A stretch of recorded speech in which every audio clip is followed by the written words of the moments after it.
is the Business of Reselling podcast. I'm your host, Jessica Oman.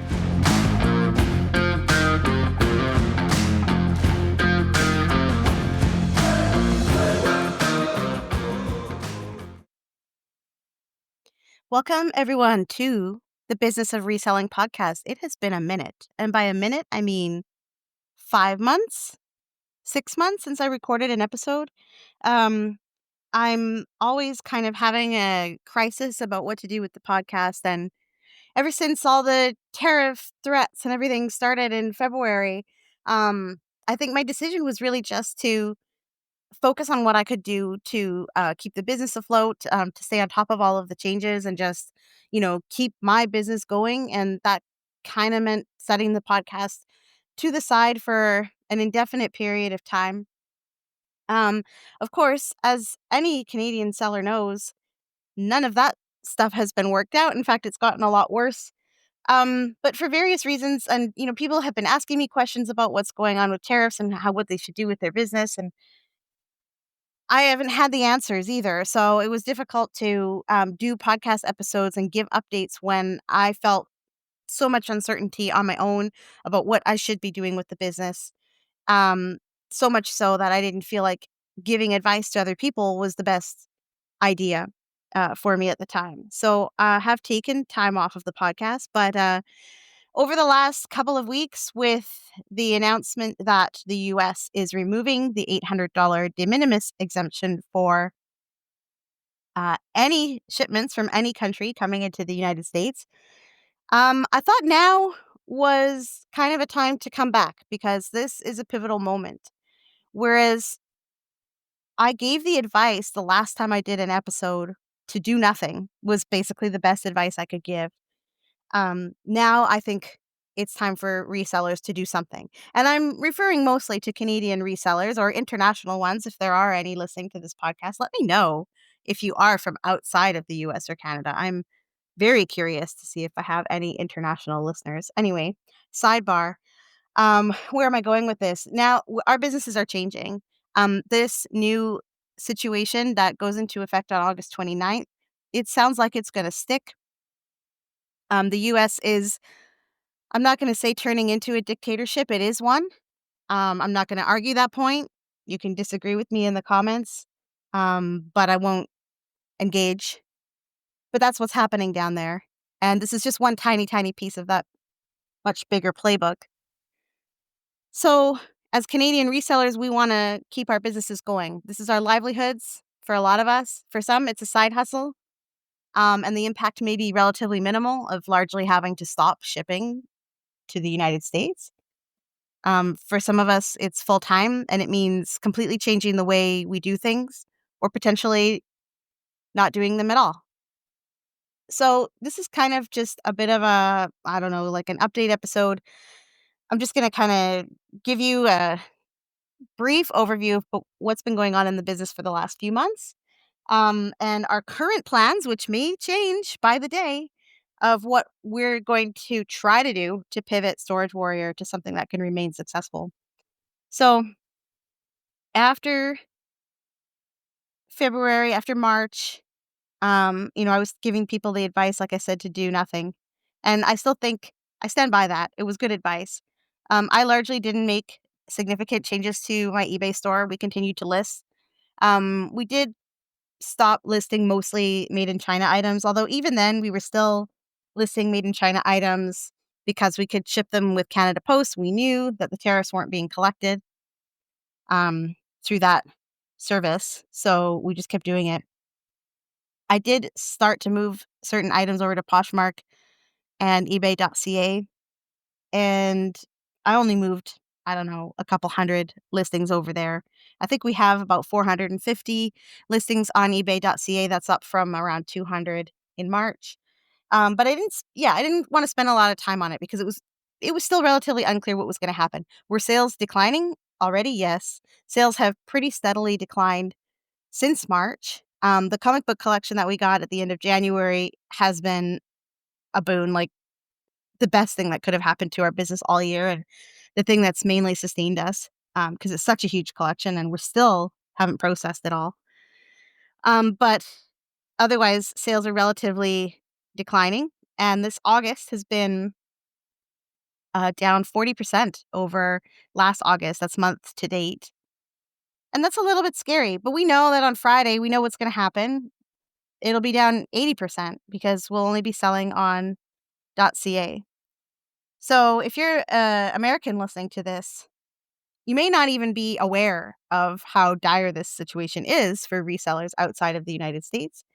Um, or if you're somebody who buys things from outside of the United States, you might not be aware of how much these tariffs are likely to affect you. Because until this coming Friday, anything that someone in the US would order from outside of the country, other than China, which changed in February, I think, if it was valued at $800 US or less, it was considered too small to count or too small to matter, which is the literal meaning of de minimis. And so um, brokerages weren't bothering to collect any sort of tariff or duty on it. Been that way for a while.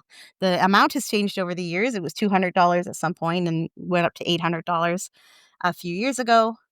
And that was great for Canadian sellers. It was also great for US buyers, not having to worry about tariffs or duty.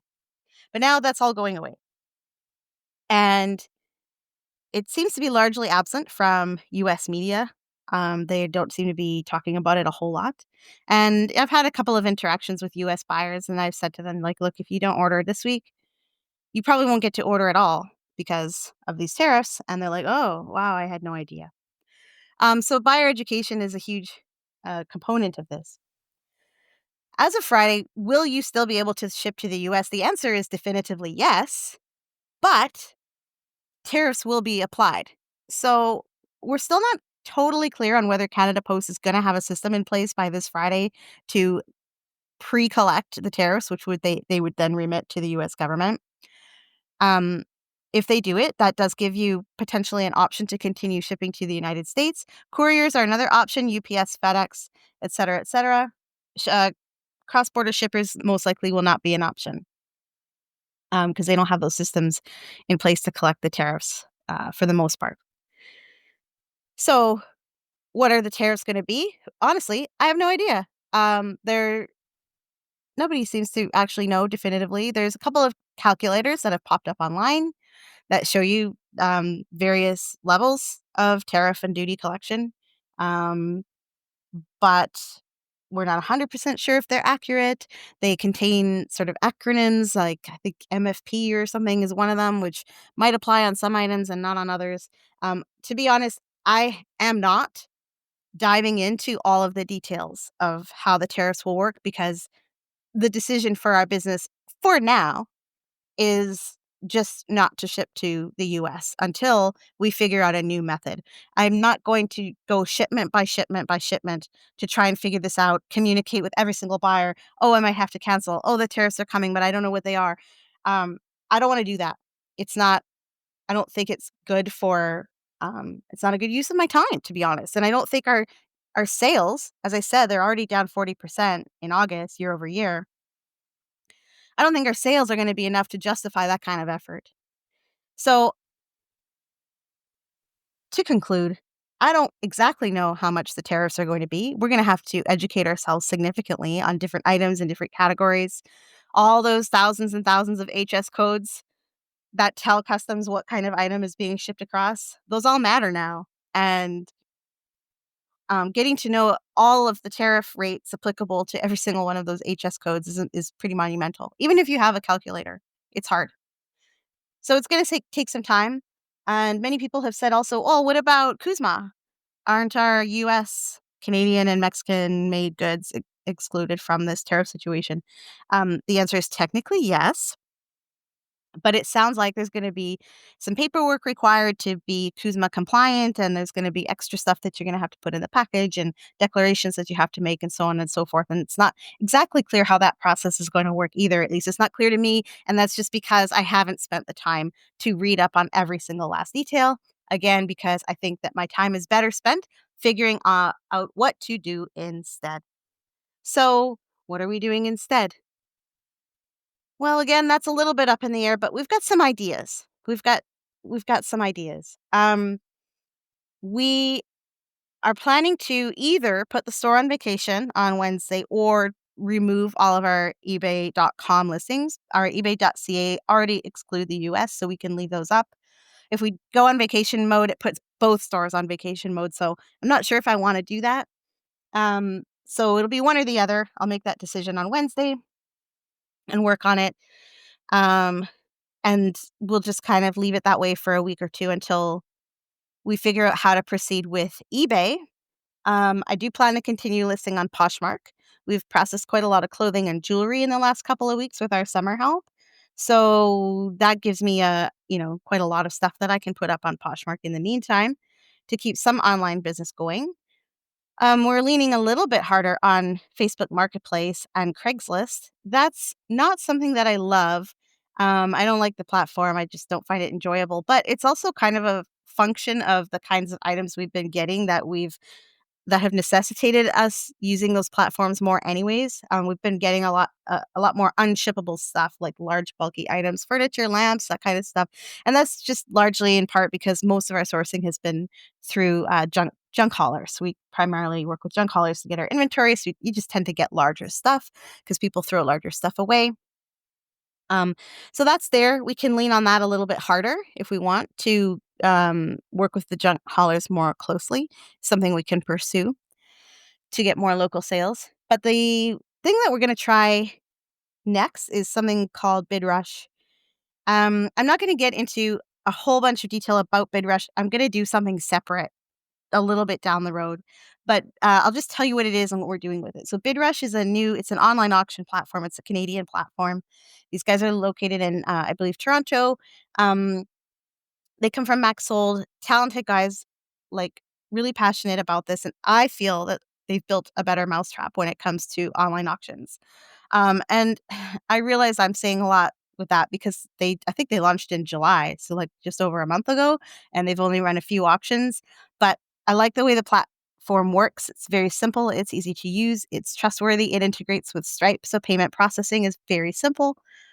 There's a lot that I like about it. And, there's a reason that I stopped doing online auctions a couple of years ago. We used to run them through Live Auction World / iCollector, same company. And I didn't love that because I felt like their platform was outdated. It looked outdated. It also, you had to pay for your auctions up front. So you had to buy a package where is basically like you'd be charged a flat fee per auction and then your percentage of sales on top of that, which was low. But I just didn't like having to commit to like 10 or 20 auctions with a lump sum up front. I didn't find their marketing tools very useful. They're not data driven. If you'd ask them for analytics on how their marketing tools worked, they didn't have them, and then they still wanted to charge you $500 to $800 or $1,000 to use them. So we stopped doing auctions, and that was the main reason why. I don't like Max Sold. Their fees are outrageous. I mean, just if you've ever run a Max Sold auction, it's shocking what they charge, and I don't know how they get away with it. And there's Hybid, which I've never tried and don't know a lot about. And those are really kind of the only three players in the online auction technology platform space in Canada. And then I just saw this ad pop up on my Facebook feed about this new platform, Bid Rush, and I looked into it and I was like, I think this is what I've been looking for. So anyway, I do have a referral code for you if you want to check them out. The referral code is Storage Warrior, and I'm going to put the link in the show notes if you want to check that out. But I'm running an auction with Bid Rush that's going to launch tomorrow on August 26th. So we're going to run it for about 10 days, 11 days. And I'm pretty excited, to be honest, about this. It's just a percentage of sales. It's all they charge you. There's no setup fees. There's no flat fees per auction. The platform is slick. It looks good. It's easy to use. It's very straightforward and simple. Customer service, outstanding so far. It's a startup. It's a brand new company. It's not tried and tested. And I'm rarely an early adopter of anything, but this platform's got me kind of excited. So I'm going to be sharing the auction. If you're following us on socials, you'll definitely see a link to it so you can check it out. And if you are a seller and you're thinking maybe this is something for me, I will put the link in the show notes and you can use the referral code Storage Warrior. What that will do is it will get you a discount on your final value fees. So you'd be paying 10% of your sales to the platform instead of 12. Um, and that's a pretty good deal, honestly. I think it's a pretty good deal for what they offer and how simple it is and how much control you have over selling your stuff. But anyway, more on that down the road. This is what we're going to try. And if we can get some momentum with auctions, then we may just start using that as more of our primary method of earning revenue. And eBay and Poshmark will just become kind of a side hustle that I, add listings to from time to time. Because the other thing about shifting everything from ebay.com to ebay.ca and excluding the US is like they could put the de minimis back in place.